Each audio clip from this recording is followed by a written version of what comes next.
So what's next? I think what we'll watch over the next few weeks are a couple interesting trends I'm beginning to see already.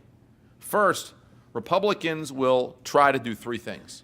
One, they'll emphasize a provision that they call the Boehner rule, which Speaker Boehner put forward last year, which said any amount we raise the debt ceiling, we have to cut spending an equal amount so that we're not net increasing the debt. They'll try to advance that rule as we go forward. Second, they'll try to advance that through structural reforms, some of which might not even produce the revenue up front.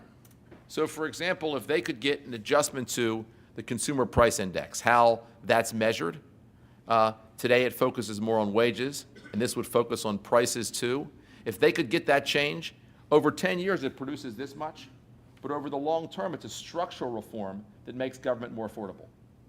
Similarly, if they could get changes, for example, to the age at which people can retire for younger workers, that would be the kind of reform I think you'll see Republicans try to emphasize.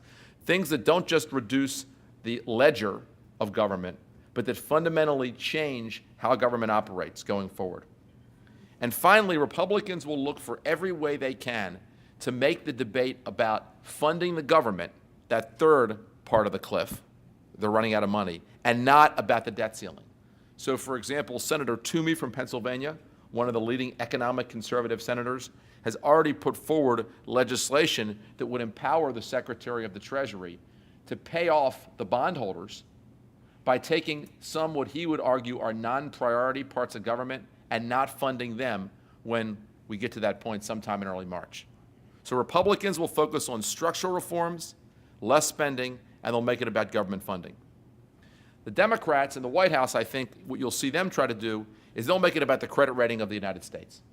When you talk to President Obama's advisors and himself, the president, he believes he made a big mistake last summer negotiating, you may remember the summer of 2011, with the Republicans on this question.